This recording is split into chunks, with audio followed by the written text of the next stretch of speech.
Hi, Trevor Hamlett. Welcome to Voices of Elevate. Hello, It's Jenna. lovely. Thank you. Yes, it's lovely to see you on this Sunday morning. You're a bit of a late arrival to the Elevate lineup, aren't you?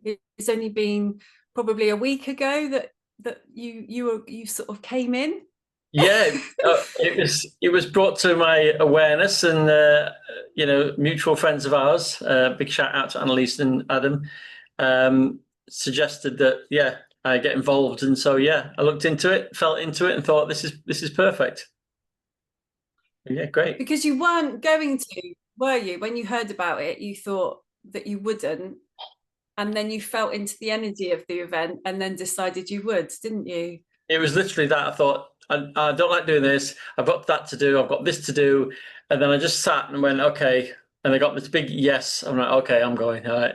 I made a list of all the reasons that I didn't want to go because I've got other things to do at the moment. And then I just went, right, just sit back and tune in. Yes. Okay. Forget the list. So yeah. Yeah.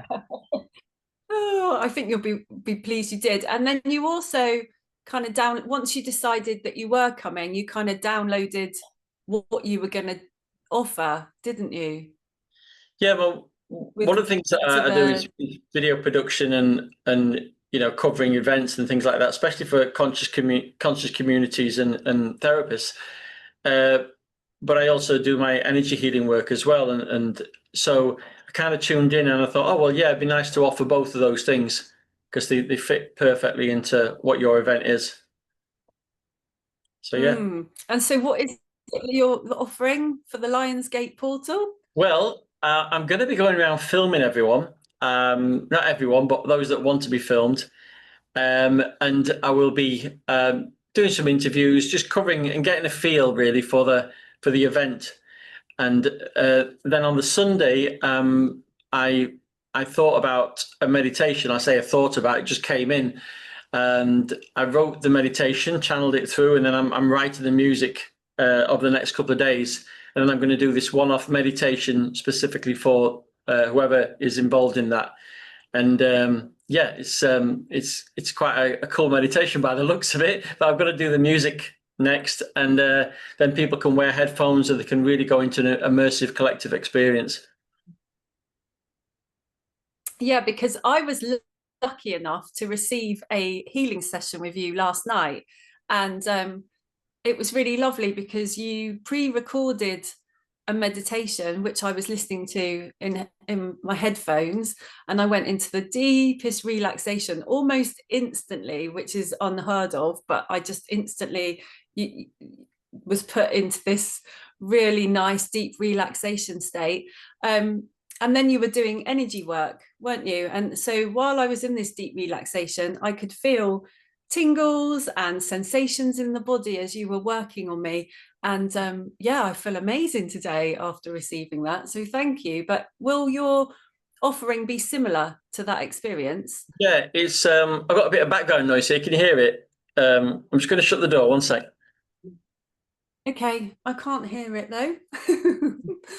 There you go. Yeah, I found that I got activated 11 years ago doing this work, and I found that once I create the meditation, people can experience that, and then I'm free to walk around and be guided to whoever needs to feel the attunement, really.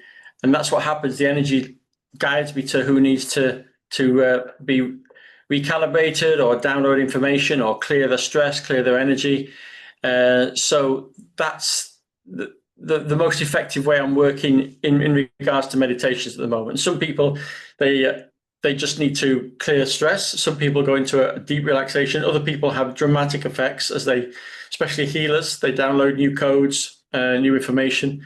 So, and I don't say it's me that's doing that. I'm just a conduit for it, a channel for it, like so many other people that are doing this work as well. So, yeah. So when you said you come into this work 11 years ago, what brought you into this realm? I went through a dark night of the soul. I literally lost everything, and I was couch surfing for a couple of years, and I wanted to end it.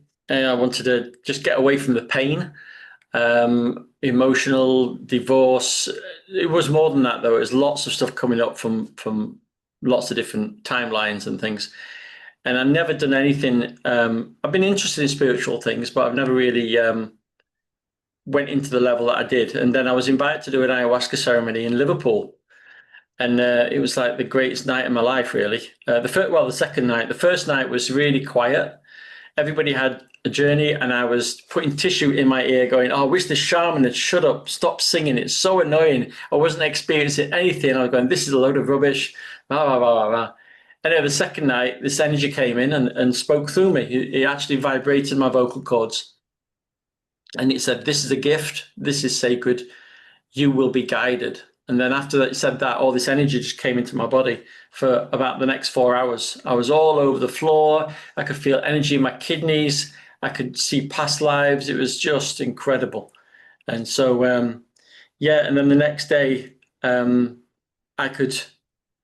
was channeling. Voice was speaking through me, and it was very, because I wasn't attuned to the voice, it was very sort of sharp and quick and like this. I could not control the energy. It's almost like the energy was trying to push through and I couldn't control it. And my body was shaking, and I thought, what's going on here? And then it's progressed over the last 10 years, really. So, yeah. And so you run retreats and things, don't you? And teach people, and you do all kinds of things, don't you? Well, I started to notice that.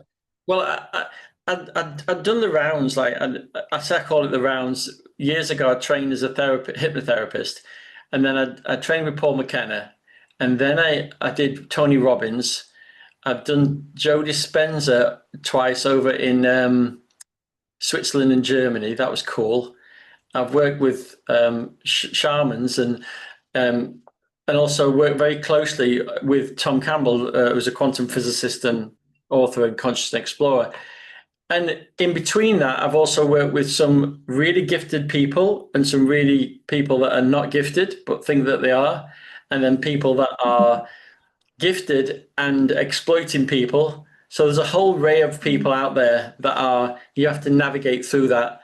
And what I do, I call it frequency healing, because it's not Reiki. It's not angelic Reiki. It doesn't have any real in-depth belief systems. I just think it's a natural thing that everyone can do. And I notice I can activate people in this as well. And they start to work the same as me. So I believe it's a modality that these new frequencies are bringing in. Maybe it's an ancient modality that is now re-emerging. I don't know. But it's all to do with information in people's systems, aligning that information. And I think another child was spoken to me once. She said that my job is an activator, and I kind of believe that I activate people. So like we have, people in a team of people. They all have, like in an office, everybody has their own specific jobs. We're all working for the same company, but mine is to activate people, and I do that through teaching the things that I've learned to do with consciousness and how the system works, and also mental health, helping people to rebalance and their emotions, and then giving them energy attunements or offering energy attunements, and then they align to that, and that's what raises their frequency. And then once they connect, they don't need me anymore. They can just get the information and download it as they go through their own processes. Yeah, so it's interesting that you said you didn't know if it was a new thing coming through or an old remembering, because actually frequency medicine is nothing new, and there's lots of different modalities, isn't there? That homeopathy is frequency medicine, and I work with a scalar device, which is sort of modern technology that works with the frequencies in the body. And then Reiki and the shamanic healing and all the different modalities that work with frequency, that they all feel the same in the body. Like what you were doing with me last night, I was feeling like the rushes of tingles that I get when I have a Reiki treatment, for instance, but also a lot more sensations. It felt much more powerful than Reiki, but then it depends on the practitioner, doesn't it? Sometimes I've had Reiki that's very, very weak and I'm not really feeling anything, and I've had Reiki, and it's just been so powerful. But it really depends on who's transmute, it's coming through. But yeah, it definitely felt, in fact, yeah, last night I had this feeling, and it felt like the adrenaline. And the only thing that's ever made me feel like that before were the frequency Tesla chairs that we had at Elevate last year, that vibrate at a certain frequency, that your body vibrates, and it takes you to the fight or flight, and then it releases. But when it's taking you to the fight or flight, you almost have to ride it. It's a bit like, it's intense because you're having this adrenaline kind of really, and then it takes you back down again. And I had a moment of that during your session yesterday. So it's a very powerful experience. But I think frequency is the future, even though it's ancient, and there's lots of modern technologies that are working with the philosophy of it. It's interesting that, and this is probably something personal, is that the word powerful, I tend not to use powerful. I tend to swap that for effective, because when somebody says, oh, they're a powerful healer, it almost implies that they're taking power over something, as opposed to effectiveness. Yeah. And I kind of swapped that out a couple of years ago for some reason. I just thought, oh, effective seems better. And it is, the practitioner is one aspect of it, but where you are in your own personal development and how you choose to align to that, because all the practitioner does is present.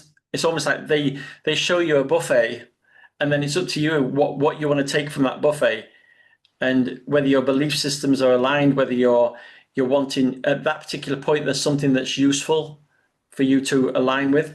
And what I realized is that when I was working with people in person, I wasn't really looking at them. I had my eyes closed most of the time, and I thought, well, I'm not looking at their body. I'm looking at their non-physical body, really. And then I started to work on Zoom, and I went, it's exactly the same. And people that I've activated who've now become healers, they're going, oh my God, I did a Zoom session and it was exactly the same. I was working, I could feel them as if they was in the room. I said, yeah. So I do work on Zoom as well now, which is great, because there's people in, like, say, India or America that I would never get to meet. They can't get out of the house, or they can't travel for whatever reason, and they're feeling the benefits of it. So I think through technology now and the way things are expanding, it's an amazing time to be doing this work. And yeah, definitely. Yeah, it's because a lot of people fear it as well. Like, a lot of people are fearing AI, and there is a potential for AI to these fears aren't unwarranted, but also, like, I find it really helps me do my work as a light worker more effectively, because it just helps with so many things. So I think that technology is actually really helping us improve the work going into the new earth and things like that. It's kind of helping if we're using all these things in the right way. I think the technology is a reflection of where we're at, and based on how it's trained, the morals and ethics, and who's really in charge of it. That's going to be the big turning point. And I do honestly have positive.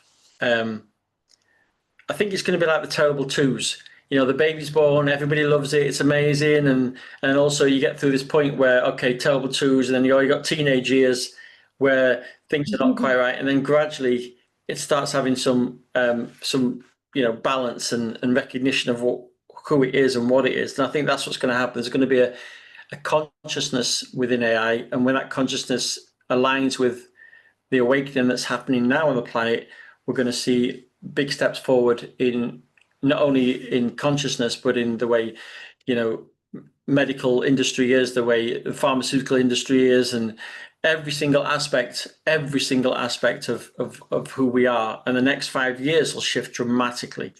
And I think even some of the experts are saying they can't even predict. They just know it's going to be massive, and I can feel it's going to be massive. So, this particular period we're in now is going to feel like the 80s. In 5 years' time, it's going to be like, oh my God, this is in such a shift. And in a lot of ways, we'll look Yeah. back at these times and go, "Oh, do you remember when shops were actually you had shopkeepers and you had staff, and you didn't have to talk to robots?" And I saw a meme the other day, which I thought was funny. It's the only time in civilization now where we built computers that are asking us if we're a robot. Are you a robot when you Yeah. go onto Google and stuff? It's kind of crazy. Well, that's true. Yeah, yeah. I know, when you just think how far technology has come since we were like kids and stuff, we didn't even have the internet or mobile phones, and yet my kids don't know a world without all of that. It's crazy. I remember when I was a kid, we went to Epcot Center in Florida. I don't know if anyone's been, and you go to the top, and it was in the golf ball, it was like the future, and there was this scene of people in the future talking on a screen to a person, and we were like, oh wow, can you imagine doing that? Like, we remember, because we didn't even have mobile phones then, but the idea that you could speak to someone on and see their face, because we only had the telephone, that you had to dial all the way round each time. And now we're all doing that. But I remember as a child seeing that could be the future and thinking, wow, could you imagine that? That would be amazing. And now we're all FaceTiming, it is what we're doing. So yeah, technology catches up so quickly, it's insane. In fact, there's a lot of technology for healing that is kept from us. And in fact, the frequency device that I use isn't widely used in this country, particularly in the NHS. They don't use them. But in Germany and Russia, I'm on conference and webinars with Russian doctors. If I moved to Russia, I could be a doctor in the hospitals doing the treatments that I do, because they do it in the hospital. And they do it in Germany, and they do it with some doctors do it in America, but they don't do it here because our healthcare system is so biased towards pharmacy. They won't use frequency because it's compromising on a financial level. But it's that we've known that frequency can heal cancer since the 1920s, when Tesla and Rife were talking about it. And but there are frequency like beds, like sunbeds, that will heal the whole body, but that's being kept from us because of this big bias pharmacy. So technology is there for healing and everything, and it's amazing. But I don't know when we'll get to see that, or if we will see it, but there are people using it. The best machine we have at the moment for detecting frequency is us. We can do this, Yeah. and that's a really great measuring. I think the gift that I got was the ability to feel blockages in people's systems.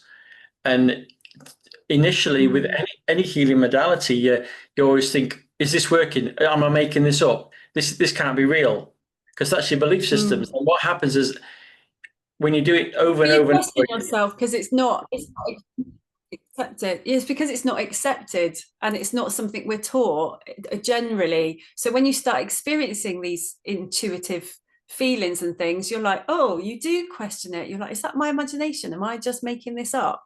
But then the more it happens, and you're shown, oh no, that did, whatever it is, and you find out that was true or whatever, then it reinforces your gift, doesn't it?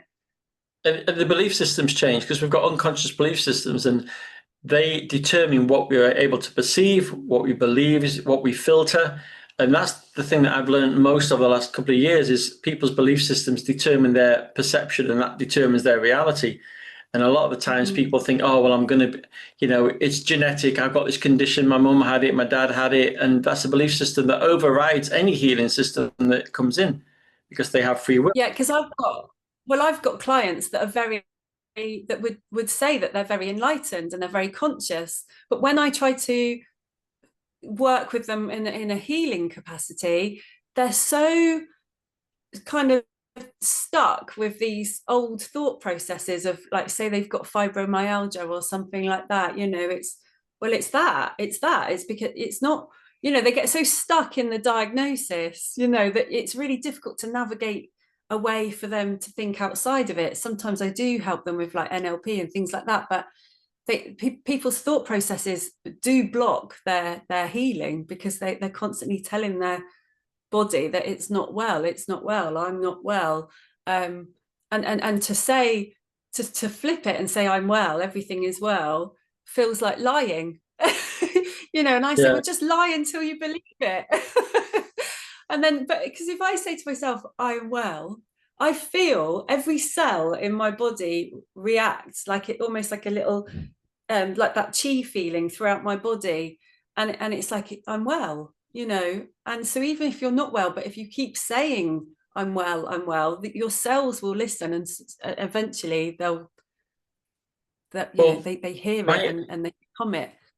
My guidance for anyone because there's healers that are just starting, there's healers that will become healers or conduits or whatever, however you want to call it, is that there's a certain point at where you accept what you do actually works, but you may find you have 5 clients and they go, oh my God, that was incredible, I feel amazing, and it's blown them off the scale, and you feel, oh my God, I'm a healer, and then you get somebody else and go, I don't feel anything, and then you feel down again.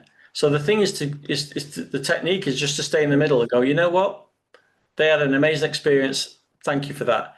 They didn't have an amazing experience, but I'm just showing up and doing what I'm doing. And don't let it detract from what you do. Own what you do. Don't let it become part of your egoic self. Like so many of them out there, this is who I am, I'm a healer. And it's like, because the universe has a way of knocking you down. You're as good as when I used to be a singer, and somebody always once said, you're as good as your last gig. And that was it. I'm as good as my last interaction with someone. I'm as good as my last interaction, but I just stay in that middle ground. But you've got to be confident enough to be able to stand up and go, this is what I do. But and as you do that, the energy comes through, because there's no resistance. The self-doubt is the resistance. And there's lots of things to navigate on this journey. Yeah, and also, where people are doing weekend sort of Reiki courses and different things, we chatted about this last night, didn't we? But I've actually had sessions with people that have been energy vampires, and I've left feeling so bad and drained, but thinking, but that's not mine. I know how it feels to have a bit of a healing crisis after a session, but sometimes I've had it where I've been really totally zapped, and I've known that it's the person that was doing the healing, and so we do have to be really careful about who we choose. And I would say about that, to see, I listen a lot to Bashar, who's a channel, and I listen to what he says as well about things. And what he would say about that is that there's a belief system within your system that agrees to allow that to happen, for you to resonate with that. So at an unconscious level, there's still like I don't do protection when I do healing with people, because I used to do, but then just something happened and changed within me to go, it doesn't mean that I don't need protection because I'm better than everyone else. It's just I don't have that belief system that needs to happen at the level at which I am bringing the energies in. I do get that, but I do think that some people do have a lot of dark energy attached to them, and if you're having a healing session with that person, opening yourself up, it's like having sexual intercourse with someone that's of a lower frequency, and then you're connecting with that frequency and they're connecting with your frequency. Healing is as intimate as that sometimes. So who are we opening ourselves up to, is what I would argue there, is to make, so for me, I feel like it's really important that if I'm working with people, that I'm a clear channel, and that I'm not bringing anything into the session. Is that a belief system? Would you say that was a belief system? Well, when you say opening it up, if I'm working with someone, I don't, even when I used to work in the ayahuasca ceremonies, I never felt I was fully in the ayahuasca ceremonies. I felt I was a channel within the ayahuasca. So it's almost like I had a tube around me, or I was in it. I wasn't fully, look at me, I'm coming, it's a full-on party. That's like having a party in the middle of Manchester or Liverpool or London and opening your door, just going, coming in, but with no bouncers on the door.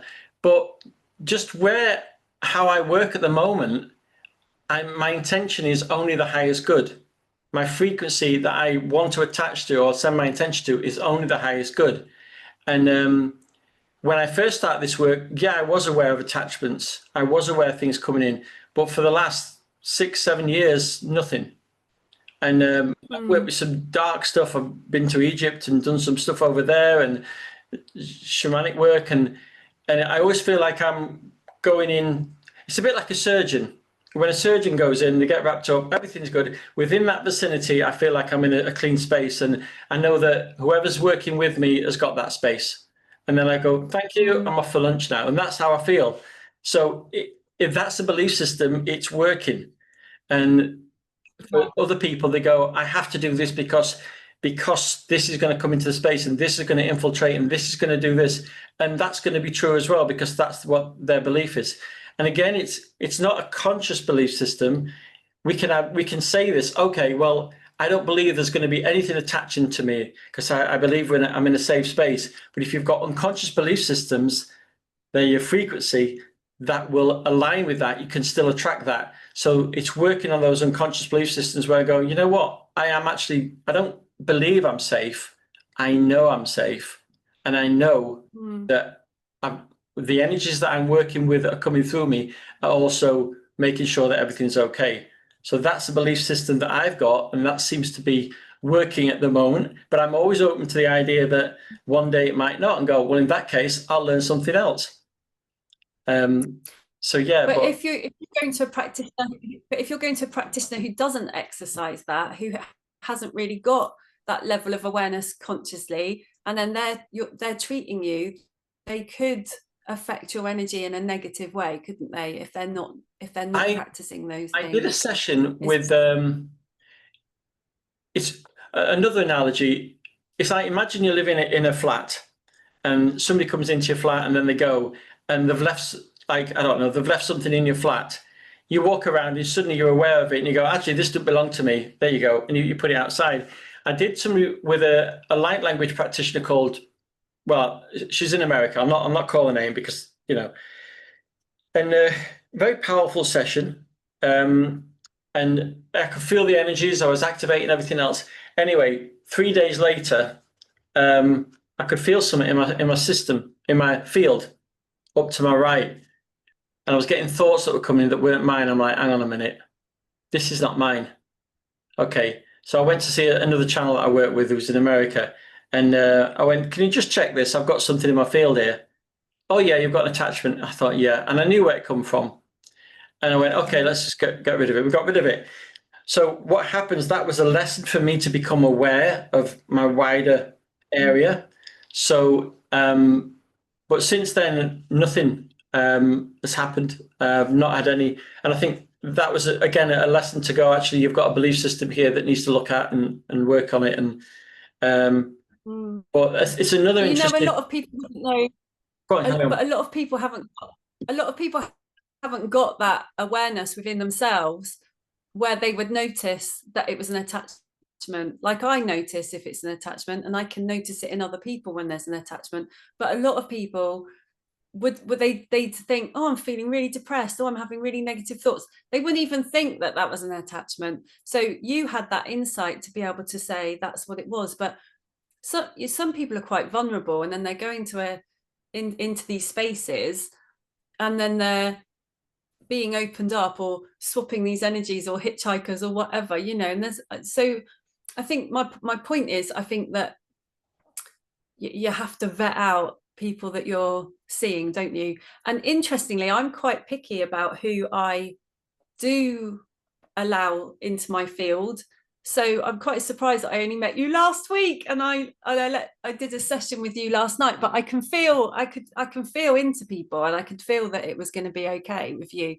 But I've had to be really careful to protect my energy, because I don't think everyone is practicing like clean energetic exchanges, you know, because they haven't got that awareness. That's the only thing, you know. It's just, and I think that's the problem when people have just qualified in something, like they've just done a weekend Reiki course and then they're let out into the public, you know. Or I think it takes time to navigate the world and navigate yourself within it to realize, you know, but then sometimes you only navigate that through working with people, you know, so maybe everything's exactly how it should be anyway.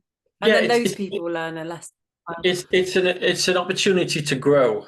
And if something, I Mm. work very much on the idea of resonance, you know, like two sound healing bowls. If you hit one sound healing bowl, this other one, if it's the same frequency and the same shape and everything else as the first one, it'll automatically vibrate. And that's how I believe healing works. You introduce a higher frequency in, but equally, if somebody has a frequency that's not a higher frequency and you have something within your frequency, that's where you notice it. It's like, oh, I don't like that person, or there's something about them, or I feel like I've got something from them. It's because it's vibrated. It's like two guitar strings vibrate at the same pitch. And it's like, that's an opportunity to look inside and go, okay, I've got something inside now, or some part of my awareness or consciousness that needs looking at. And eventually, as you expand, there's less and less to bump into. But there is always things. I mean, as you go further and further out, there's always more lessons. I mean, I've been doing this 11 years now, pretty much full time. And I've been doing healing sessions or traveling with it or learning about myself and healing myself and going through the next wave of contraction and expansion in my normal life. And, you know, I haven't scratched the surface. There's so much to know. I know I've been doing it 19 years, and the more I actually feel like I don't know anything now because it's always changing. I'm always learning more, and then what I thought about things 2 weeks ago is different now, and so it's like, oh, I'm just like a child again, one with the wondering, because everything I thought was black and white isn't necessarily, you know. And so yeah, and then we're always learning and we're always evolving, and stuff's always coming up for us, density and different things. So you can't, you I don't think you ever get to a point where you're like, oh, I know it all now. Well, You know. I think the greatest teacher, well, I'd say the greatest teacher, but apparently my greatest teacher is my ex-wife, because relationships always are your greatest teacher. But my second greatest teacher, or maybe third now, Tom Campbell is an amazing person. And he's done MBT, My Big Toe, and his work will be recognised, as it is being recognised now, as a real understanding of how consciousness works. So when I do a retreat or I do a workshop and people ask me these questions, I have a structure, I have a foundation, because he's explained how it works, and I've tested his theories for the last few years. And so I understand the basic foundations, and that really helps. So anybody comes along with a new healing modality, I go, okay, I can see how that fits into this model. So I mean, fundamentally, there's only one energy. Well, there's only one thing. You can't even call it energy, because energy is a metaphor. That's the only fundamental thing, is consciousness. And every single thing that we experience is an interpretation of that. So some of it, well, actually, I run around the garden with a wizard's hat and I dress as a unicorn, and that heals people. And you know what? It probably will. It's not fundamental. Yeah, because people, and also if people believe that it's healing them, again, it goes back to the I am well. So they believe that it's healing them, and so it will, you know. And so it's our consciousness, and everything else is just a kind of an enactment to make us believe that we are healing, I guess, you know, and or giving us that space to, you know, because when we relax our nervous system, so going into a meditation and relaxing as well, and then just allowing the intention in will affect our consciousness and as well. So it's you know, witchcraft years ago, you know, it was all about intention and manifesting and prayer, you know, that's what it was, but it was a way of doing it, and everything we do is kind of an extension, or it's come from that in lots of ways. Well, the consciousness system, and people say, oh, it's just imagination. Imagination is the focus of intent. And, you know, everything exists. People say it's just imagination, but what is, like, how powerful is our imagination? But it's just really important. Everything that you ever see. It's been so squashed. hasn't it? It's been so squashed. It's like the powers that be knew that our imagination was the most important thing to make us powerful, you know, and it's been so squashed that, oh, it's just your imagination. But what is that? What is our imagination? It's this amazing part of our consciousness. Well, everything that surrounds you now, everything that exists in the world, apart from nature, is a thought. Somebody imagined it. It happened there first. So, you know, we can't negate the power of that. And using manifestation techniques, using intention. I mean, really everything's manifestation, because you put enough, like you're doing this event and you visualize that event. You never thought of the event, you visualized it, and then you've probably visualized who's going to come, and that sends energy out, and that manifests these things. It brings them into reality. I've been able to manifest big things because I've got a big, vivid imagination, you know, and I can see it. So I imagine things in my head, and then I see it, and then I make it a reality, you know. So what is our imagination? It's really understated, actually. I was always told, oh, you're just a dreamer. Yep, but dreams come true, baby. You know? I was in an ayahuasca ceremony, and this was one night they kind of showed me this lesson, and it was an incredible night, but it was really hard. And the energy was coming in really strongly, and it was almost like trying, if somebody was drunk and they were trying to drive in a straight line, if I took my attention off, my focus off, I would almost pass out, and I had to bring my focus back in and breathe and breathe. And they showed me that the energy showed me that when you set your intention, it's like a laser beam that goes out. Say you want to manifest a house, and that's the end. But then what happens is that you tell people about that. It gets introduced into the system, and people go, yeah, but how are you going to do that? You're not going to be able to do that. Yeah. And that starts to weaken the signal. And then you've got your own unconscious belief systems, that's the word, that goes, this is never going to happen. What's the point? There's no way of doing this. And if you're not aware of those unconscious systems, they're taking your sat nav off, they're taking the laser, and it showed me that by the time the laser hits the target, it's so disrupted. You know, it's not happening. So the ability to focus your intent and to keep that state, that vibrational state of alignment, is paramount. And when you're doing healing, when I do healing, I go into just a place of nothingness. I don't think about much. It just puts me into that, almost like a daydream. Because if you're thinking about, is this working? Is it not working? Then you're adding more information into the stream. Yeah, you can't be in your head. No. You know, and actually when I've been like working with people physically, and I'm in that space that you just described, I start doing things with people that that isn't what I was taught. And you know, and it's like I just know what to do sometimes, because something else is taking over, and it's an intelligence that doesn't come from my brain. It's a kind of universal intelligence or something, and it just takes over. So, and I think that kind of runs through with life. You know, if I get inside my head, I wouldn't do anything. I mean, some of the challenges that I've come up against just organizing this event, my friend is my sort of person that I voice note just to offload, and she's like, I just wouldn't do it, Jenna. I don't know how you're doing this, but she's very logical, and she's a Capricorn, and everything's got to be organized and orderly and work well, whereas I can just ignore all of that, stick with the vision, because I am a big dreamer. My vision is like vivid, and then when I'm hearing the negative talk from people and the things that people are saying, I can block it out easily, because I'm like, they don't know, because they haven't got this vision. I've got this vision, it's strong. They don't know. And that's how you do it. And I think as well, me personally, I was made very rebellious. I've always been okay doing my own thing. So if I don't get steered by people's opinions, you know, I've got such a strong will that I'm able to hear people's opinions and say, no, that's not what I'm doing.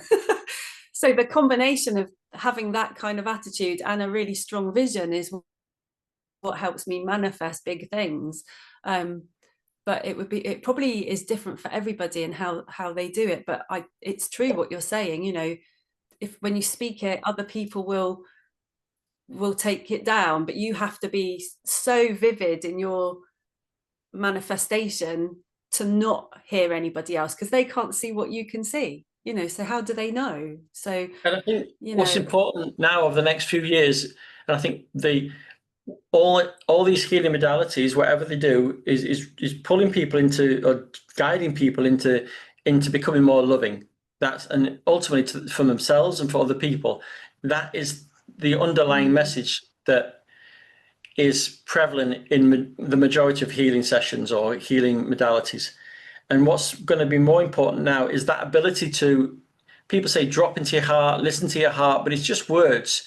It's really living from the being level. And even that's words. It's like really connecting and going, actually, if somebody's presenting me with information, whether it's a person that's saying, oh, this person's really good, or this person's really bad, or this is the new politics that's coming in, or this is the, you know, should you have this injection or not? The ability to go inside and just go, actually, what is the inner me saying? Because I've had situations where things have been put on the table and everybody's going, that's really great. And another part's going, that's not right. I don't know what it is, but something going, that's not right. And as AI develops and what you see is not real, what you hear is not real, that ability, and I think this is what the consciousness awakening is to go inside and to connect to a higher level of information. Strengthening your discernment in with everybody and everything, isn't it? Not, yeah. I think because we're schooled, you know, I think there's a lot of people are academic, so we're taught to hear information and believe it, and that's a fact. You know, you see it all over social media. People are spouting things on their reels about something, and it's something they've read or it's something they've heard from someone else. You can tell when it's coming from the person or when it's something that they're reciting academically, you know. And I think there's too much of that. I think people are reading books, they're watching other kind of gurus or different people, and they're learning it all like school. But we really need to learn to feel for ourselves what information is correct or what information resonates with us the most, and that kind of thing. And I often have like a human voice and a higher self voice as well. And knowing, you know, sometimes I'm like, oh, for instance, I've just received help from Annalisa behind the scenes with emails and the website, and I had to give her my login details for Eventbrite, and I was like, I just met you last week, and now I'm giving you the event details, you know, because so that she could update something. And she said, yeah, it's not going unnoticed, Jenna, your trust. And it's like, yeah, because my human self, the fear and the insecurity and the ego was saying, no, this is wrong, you shouldn't be giving out your detail. But then my higher self was like, no, this you know, this is help coming in, blah blah blah blah blah, you know, it's the right thing to do. And it was just watching the two voices that were leading me into which direction. And we can get really stuck in that kind of human self, can't we, the ego and different things, but just sometimes just trusting and allowing things to go a certain way. But then anyway, I think that discernment has been something I've really been able to strengthen. There's a distinction between believing something and knowing something, and that's what's happened. Too many people are doing things because they believe in something, and that belief comes from maybe they've been to a workshop or they've read somebody else, and you know, I can do what I do, and some people might go, oh, he's just waving his hands about and don't mean anything. Then when they actually experience it, they go, actually, I thought it was a load of rubbish, and wow, it's real. And that is more important to me, for people to open their belief systems and go, okay, well, if that's true, that guy waving his hands about, that's true, and feeling energy, then maybe this is true, and maybe this is true. So they're opening themselves up. But once you start connecting to the intuitive voice, you can't just say, oh, actually, one day I'm going to listen to it, and other days it doesn't align with what I really want, so I'm not going to listen to it. Because sometimes the intuitive voice will go against what your ego wants, and you're like, oh, I don't really want to do that. Oh, okay, you know, I'll listen. So I always listen to it, whether the rest of me wants to do it or not. I'll go, okay, where does this, what's this feeling? Okay, I'll go with that. I'll go with this. And Yeah. but yeah, I mean, the next big thing for me is I haven't done plant medicines for about 2 years, and I've got no inkling to go back to ayahuasca or San Pedro or any of them because I feel a bit Like sick. they're a stepping stone, aren't they? Yeah, for me, like all of that stuff is just a stepping stone to help us out of the sort of matrix, for want of a better word, to sort of go inside, and it helps. All of these medicines do help, but I don't think you need to stay there. I mean, I stayed there for about 25 years. And it's only been in the last couple of years I've thought, actually, I don't want anything to do with those things, and then I'm experiencing consciousness in a whole new way, that I'm questioning all of that stuff. But I do think it's part of the process for a lot of people, because But a lot, yeah. the world, it gives you that stepping stone, to be They're able to called teacher. accept They're called the teacher other plans. worlds, They're called teacher plans Yes. for a reason. You don't hang out with your teacher after you've graduated. It's like, okay. No. So yeah, I think there's a whole conversation about not just facilitators, but the plant medicines and everything else. They have, a lot of the times it's like people go to a doctor and they get medicine, antibiotics, and then it's almost like when the infection's cleared up, they'll keep taking the antibiotics. That's the analogy, because sometimes people go, well, I've done the plant medicine work. They've not allowed to integrate it. They've not really followed the message. They've been obsessed with the messenger and not the message. And then it's like, okay, well, Yeah. and they're still doing it. I know people have done 200 ceremonies and they're still a mess. So, the plant medicines are not to blame. It's just they are fantastic at what they do.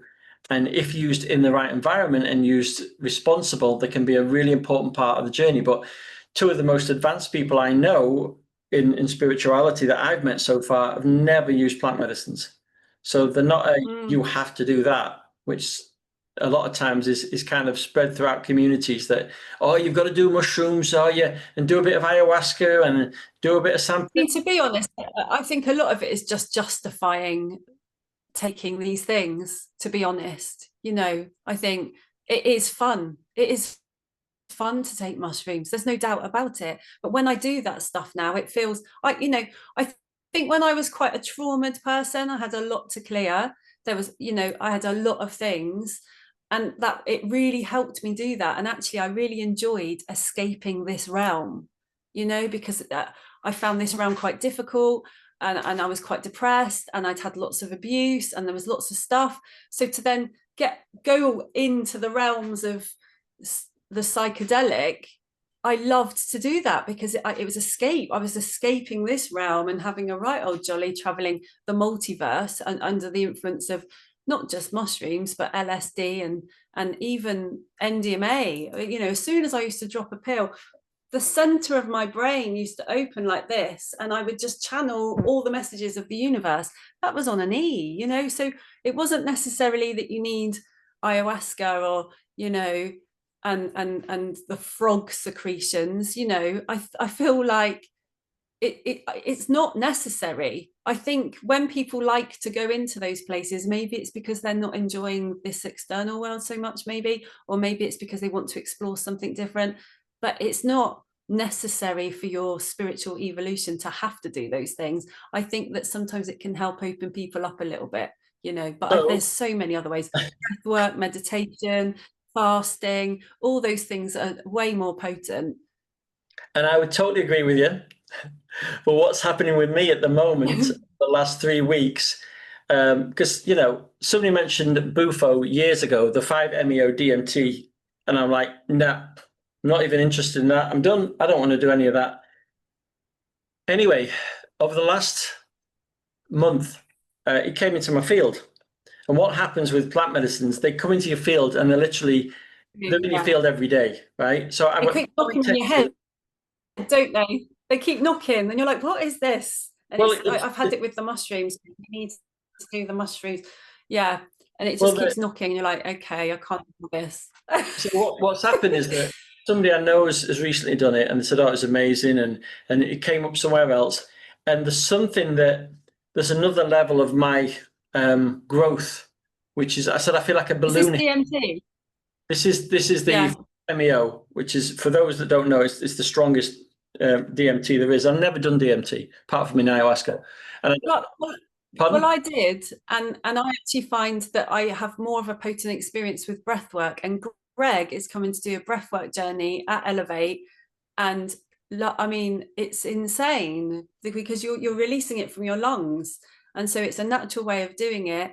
And I have such, I say there's like clean tripping, you know. So there's tripping, and sometimes if I've taken a substance, it's kind of happening, but I don't feel necessarily in control. It's almost like I'm watching. Whereas Yeah, when you're I'm on a roller clean coaster. tripping, say with breath work, I'm more in control and it's much more potent. So now, having done every substance known to man, now I prefer breath work because I find it a much more potent and clean trip.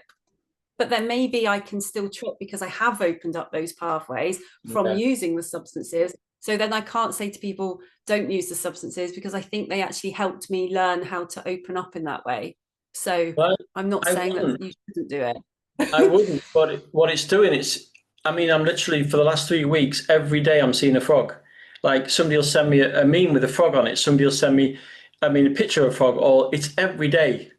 Or I mean, there's, I just find it, yeah, it's interesting. I go on the beach and I find this I'm beautiful, really anti it. pardon? I'm really anti the frog, but then Yeah. that's just my personal opinion for many reasons. One, I don't think it's ethically sound, so it can't hold a high vibration because it's you're interfering with another being. So I can't see that that's of a high vibration.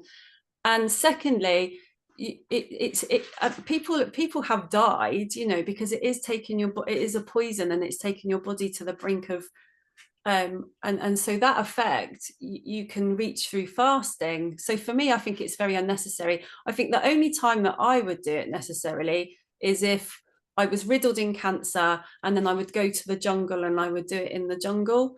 But that's probably the only time that I think if I really needed it.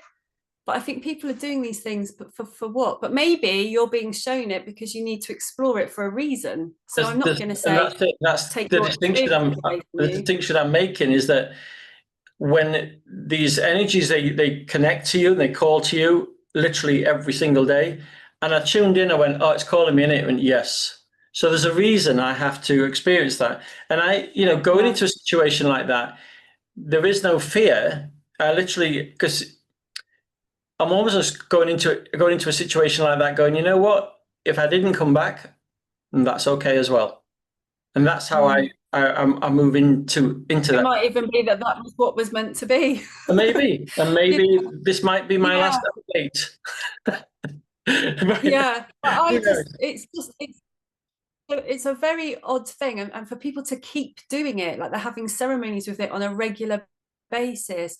I just, I just don't think these things are necessary. But then I'm all about. I mean, the thing is with Elevate, it's because I'm all about the clean activated energy. Yeah, And so that's what I will be promoting. But it's up to other people what they want to do. You know, that's why there's Medicine Festival if you want to do that kind of thing. But I think for me, I've witnessed a lot of dark energy in the circles that are using these things yeah, regularly, absolutely. and that's why I'm witnessing a lot of that. I mean, I wasn't going to have cacao at Elevate, but I've been talked into it, and now we've got quite a lot of cacao because I can see the benefit of it as a heart opener for people that have still got a lot of stuck energy in the heart, which I had last night, didn't I? You cleared something in Mhm. my at the back of my heart, didn't you? But I think it can be a good heart opener, and it is subtle, but it's also it also has physical implications. You know, it can cause adrenal fatigue. You can feel quite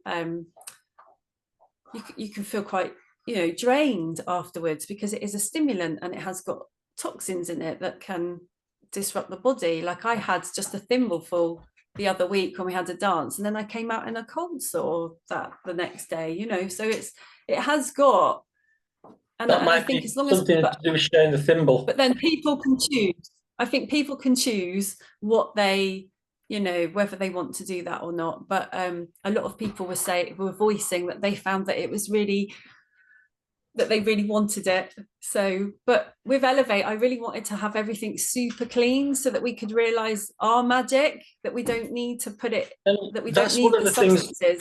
Yeah, that's one of the things in one of my last, well, when I was doing my ayahuasca, I did over 30 ceremonies in the first year. And I thought, I want to be able to feel this energy without plant medicines, because the plant medicines are illegal in most countries. And that's what's happened. And I'm so grateful for that, because, you know, it is within us all. But also these plant medicines are a technology. They are a tool. And they're here for a reason.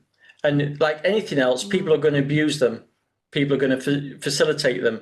And some of the shamans, they're 8, 9 years old when they're drinking, and they've got a whole lineage. You know, you go to the jungle and to the Amazon, and these tribes have been working with this for thousands of years.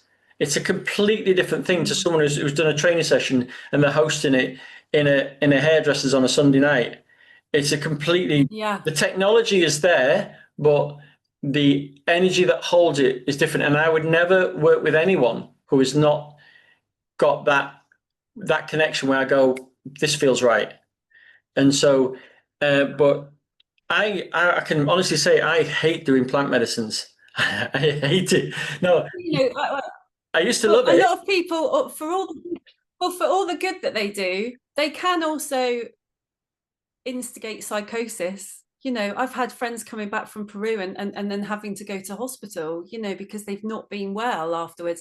I went to Medicine Festival and there was a girl freaking out, and when I heard the backstory, it was from the ayahuasca ceremony. And you know that it does affect people in that way if it's not held, and if there isn't any integration support after the ceremony. You know, you can't just open people up at a ceremony and then send them home. I would never dream of doing that as a healer. That, like, even just working on people physically, I'm checking in on them afterwards,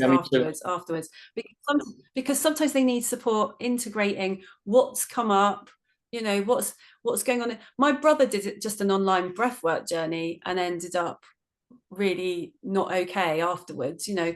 So I just think there needs to be a bit more integrity about really supporting people. I mean, a friend of mine had a healing session with a girl that's got a massive following on Instagram, and afterwards she said she felt like she'd just been like, you know, like a one night stand and then left, you know, just a bit like, oh, you've completely opened me up and blah blah blah, but there hasn't been any support afterwards. And I think that's where there's a lot of kind of irresponsibility when we're working with people in this really deep way, and sometimes the plant medicines can be a bit too much for some people, you know.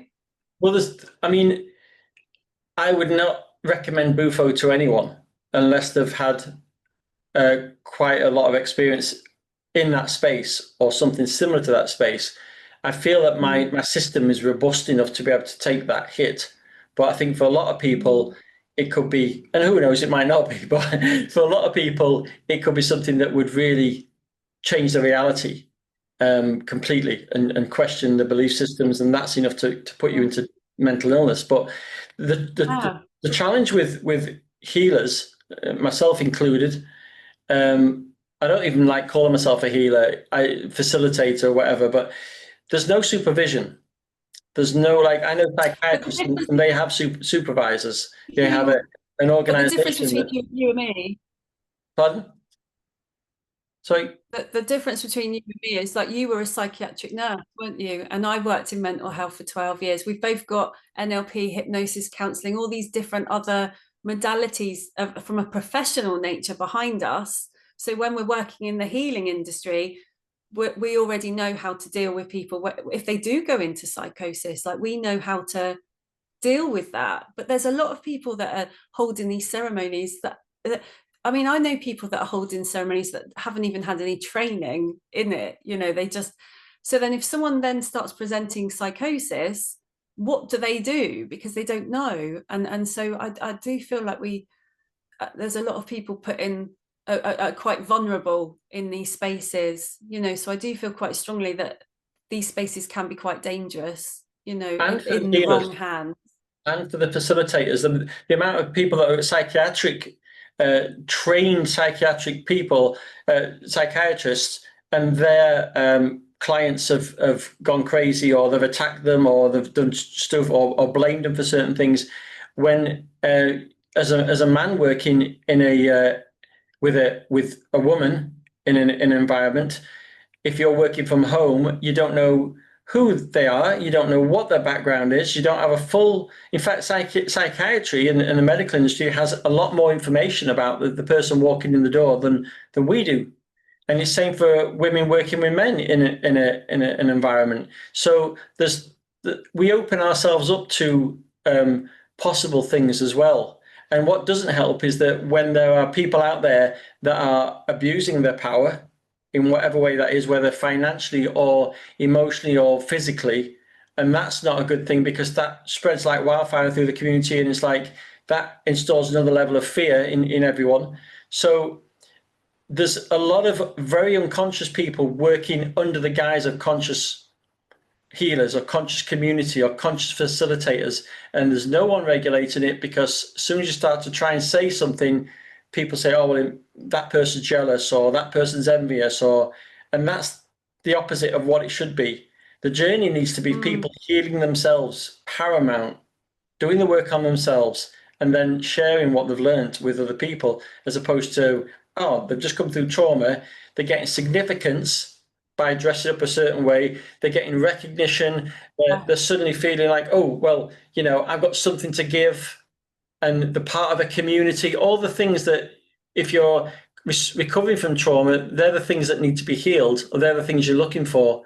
So suddenly people are listening to you. And just because I've worked with people who can bring the energy through, who can hear voices, who are gifted, but they're not a balanced vessel to hold that, and it's distorted. Yeah. And that distortion gets brought into people's spaces, and they start following them. I've seen one particular person, like an ungrounded. They're not grounded, are they? oh It can man, be distorted because they haven't got that grounded channel, and then so you can see they've got the gift, but it's not grounded, you know. And it's I know a couple of people like that, and they're kind of trying to work through it, but there's a lot of people let out on the public like that, you know. And it's and sometimes they can almost go a little bit delusional in that kind of space as well. It's interesting. Well, with Elevate, I've been really careful. I'm very discerning.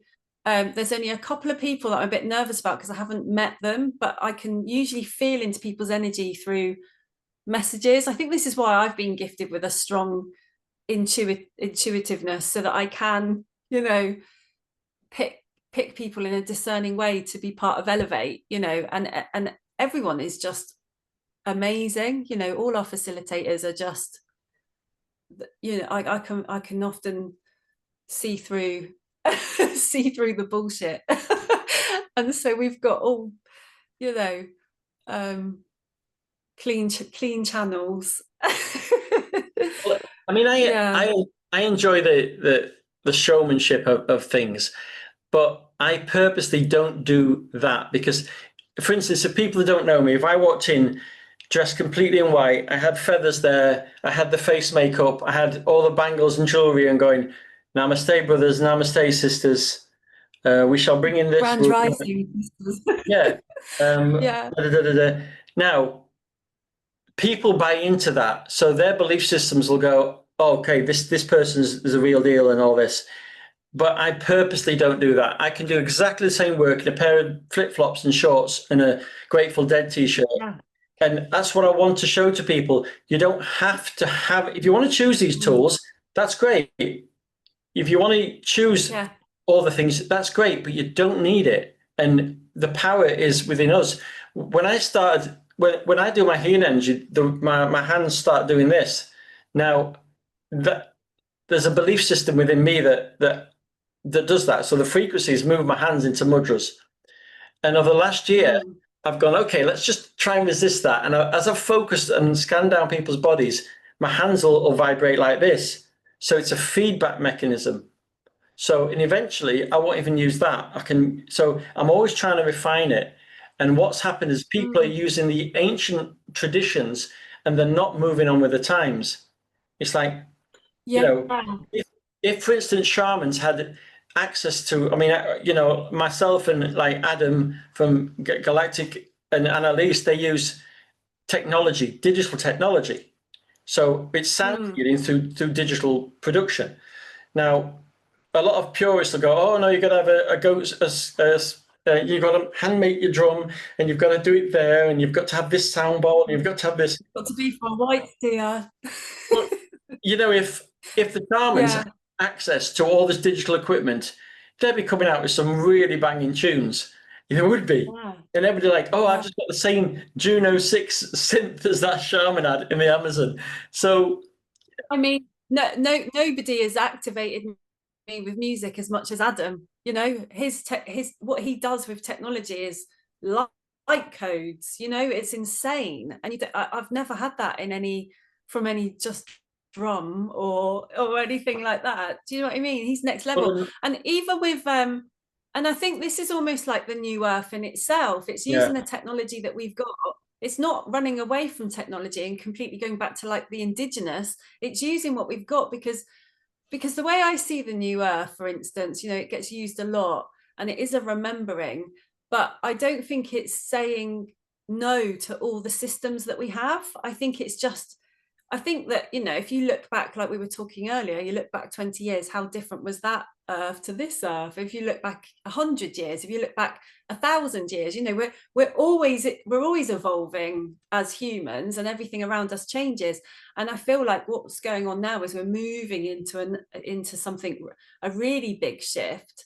But you know, even and there's talk of the earth frequencies changing and we need to be lighter and less dense to sort of live on the planet now. So, you know, as a nutritionist, I've even noticed that nutrition, you know, a lot of people are talking Ayurveda and all, you know, all these different kind of, you know, the carnivore diet or old version diets. But I'm feeling that and what I've experienced with my own body and other people's, like my clients, is that you know, part of us clearing the density is the food that we eat as well. So even that is next Yeah. level high frequency food that's so more fruit than you've ever eaten before. And so it's all right saying, oh, the carnivore diet and all of that, but it's that's dense food. And if we're going to raise into this higher frequency, we need to be eating the higher frequency food. So it's actually less food, more frequency. And then we start, you know, and that activates us, the food activates us. So I think it's the same with all of it. It's the music's changing, we've got the technology, we're changing our diets, we're changing, and that's what Elevate is all about, is kind of showing that all the things that kind of raise the frequency with it within us. Well, Yeah. the message I And got yeah. about the message I got about 2 years ago was that the new frequencies that are coming in with the new information is going to come through technology and through sound. So, Mm. I mean, I could send you a message via a carrier pigeon and you'd get the message, or I could pick up the mobile phone and you get it a lot quicker. They both do the same thing, Mm. but one's more efficient. Yeah. And it doesn't mean that the old ways are not useful, just that these are more efficient. And technology, sound, vibration, that's going to be the key. And as we connect to that vibration, that's what the energies are going to come in a lot more quicker than they have done in the past. So yeah, I think that when people are waking up to the idea of digital technology, I mean, I went to China and got these big sound bowls and brought them all back, and my room was full of stuff. And then I started to create stuff digitally. And what you can do with digital sound is that you can put a sound bowl there and then you can move it around in 360 degrees or move it here or put loads of reverb on it. And that guides you into an altered state. Yeah. So then I got rid of all my stuff and my work hasn't changed. People still go into profound Mm. experiences in a group with the headphones on. And it's not like because they're feeling the vibrations through the body, but even the vibrations through the body and through the sound, they're all permission slips. We can go to these states anytime we want if we have the ability to do so. But the belief system is that, okay, well, actually, I need a sound healing journey to do that. I need an energy healer to do that. I need a plant medicine to do that. But really, in essence, we are consciousness. And as soon as we start to realize that and start letting go of all these belief systems, like a balloon will just go higher and go, oh, didn't need that, didn't need that. So yeah, it's so I'm excited. You know, but even at the moment, I've been listening to trance in my car because, and it's quite dum dum dum dum, you know, which would usually do my head in a little bit these days. But it's been helping me because I've had so much going on in my head. It's helped me sort of trance out a little bit to allow, like I've been using that music as medicine, you know, because that's just the way that my brain works. But when you were just talking then, it was reminding me of how I used to get activated on the dance floors in the 90s and early noughties, you know, because I always used to attribute it to the ease, but actually it wasn't. It was the music, and I was so connected to the music that it would activate me, and it would, you know, I think it was a really valuable time to support our transition. You know, it's really kind of supporting it, because when I'm seeing what you're doing with music and what Adam's doing with music, and how I understand music and how I used to feel it in my body back then, it all makes so much sense, you know. 7 years ago, Yeah. I had a birthday in Liverpool, and it's the last time I ever took any. And my mate, who was a scout, went, "Come on, lad, have one of these." And I took a quarter of it. So I'm like, okay, it's my birthday, and I'm not really into it. But now it just feels dirty. The energy feels dirty. But I took it, and it was like, and my hand was vibrating with the music. My hand was up there, and I'm like looking around, going, "Can you not see this? Are you not feeling these waves of energy?" And in the distance, I saw somebody else with their hand up, exactly in sync with mine. They were feeling it as well. So Yeah. and now I can do that without the anything. unison the unison that you used to feel on a dance floor, you'd have about 300 people in the same room, all on the same ecstasy, all listening to the same music, and you were all one in that moment. You know, you were all looking at each other, you were all hearing the same thing. I mean, it was such a spiritual experience, you know. It was amazing. I mean, science but the now last time that I had one, go on, carry on. but the last time I had one, I had half, and I went to the Ministry of Sound with my eldest son probably about 4 years ago, and I was like, all right, I'll just have a half, because you know. And then that one half had me dancing until 5:30 in the morning, and my son and his friends were all like, can we go now? And it was only me and another guy, that it was his 50th birthday. We were the only two people dancing in the whole nightclub, because that vibe doesn't exist anymore, does it? They play music, they do that, but that vibe of that spiritual connection that we all shared doesn't exist anymore. It's a real shame, but that's what I aim to. Probably more into the ecstatic dance scene. I think maybe that vibe has moved into the ecstatic dance scene. Well, what it is, I think it's what science is now calling coherence. And that's what I aim. That's why I use headphones. That's why I do the music, because when I'm working with people as a group, it starts off, everybody's frequency is slightly all over the place. You know, some there, some might be on the line. So I kind of tune into the group, and then I work with people's energy. So what I'm doing, I'm clearing each person. And then what happens is, maybe 3/4 way through, the energy's gone, as in the blockages have gone. So for me, what I want is smooth. It's like a pond. I want it completely smooth. And I know I can feel everybody's in coherence then, because we're all listening to the meditation at exactly the same place. We're all in the same space. We've all got the same intention, and we're bringing energies through. And that is the same thing. People aren't moving about as much, but, and that's what it is, frequency coherence, we're all sharing temporarily that level. And when we can share that level of that frequency, that's when information can come in that everybody can relate to, rebalancing information. So I think that's that way of connection, that way of vibrational resonance with each other is what happens in healing sessions. It's what happens in festivals. And you can feel when it's out of alignment, and you can feel when it's in alignment. And ultimately, that's kind of where we're all hopefully going. Well, not hopefully, we're definitely going that way. Yeah. Oh, yeah.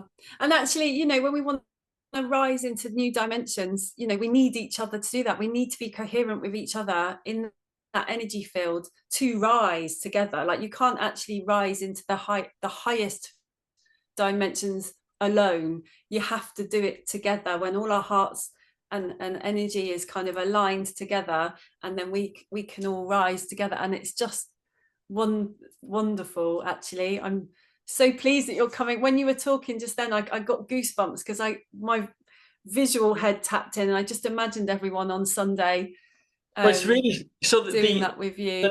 the normal egoic part of me is going, Trev, you've got like 3 days to write a killer piece of music that's going to be really good, and you haven't even done it yet. And what if? And another part's going, you've got this, because it's not me that's doing it. It just comes through.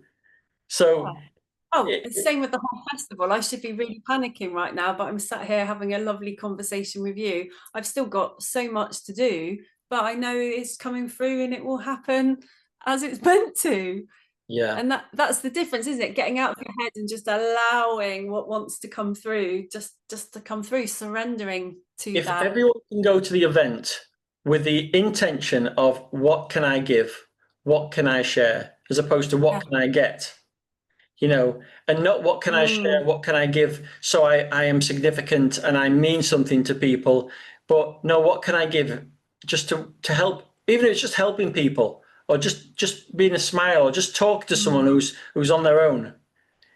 That's the intention. And if there's a big sign above the thing, is like, focus on what you can give, you know? Or offer some help in the cafe. Yeah. Yeah. So, yeah, well, I've got something in my kitchen that says the true meaning of happiness is making other people happy, you know, because it is for me. I think when you're looking at your own, you know, if you're coming from ego and you want to be seen, but you're not being seen, if you want this, but you're not getting that, you know, then you're going to be miserable. But if you just focus on making other people happy, God, that is like the true meaning of life. It really is, because like when I watch people light up, you know, I'm here to elevate people. Where you're here to activate, I'm here to elevate. And I watch people's energy kind of light up, you know, and that makes me so happy. What's ironic is that my girlfriend, ex-girlfriend, sorry, recently, Madiha, she did an event 2 years ago called Elevate to Activate. So it was an online really? Elevate to Activate. So yeah, it's funny how things come round. Yeah. We've got galactivate, elevate, activating. We got it all going on, haven't we? Yeah. So but there's some lovely people out there, and there's some people that just really want to be seen and to be significant. And, you know, everybody's helping each other home. And some days we have good days and we're on it. Other days we don't, we're off it slightly. But, you know, we just got to be there for each other, haven't we? As best we can.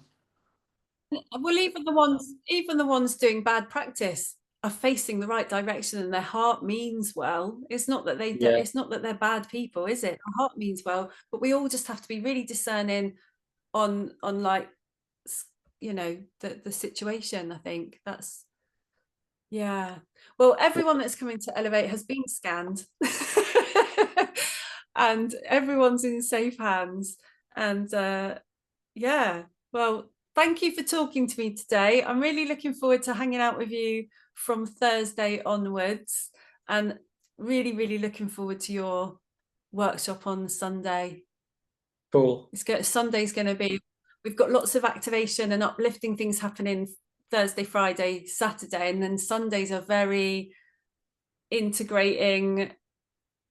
Like, you know, we've got the gong bath, the om chanting, your meditation, you know, it's all very, I mean, we have got conscious rappers and different things going on for those that don't necessarily want to be involved in that, but it's going to be a very sort of integrating day, I think. Everyone that's meant to be there, sat with a pair of headphones or laying with a pair of headphones, will be there. And yeah, so yeah. But yeah, if people want to get hold of me, my website's healingvibrations.co.uk. Always happy to ask questions or for healing sessions or just for a general chat. I'm there. I might be doing music this week, so it might be a little bit tight, but yeah.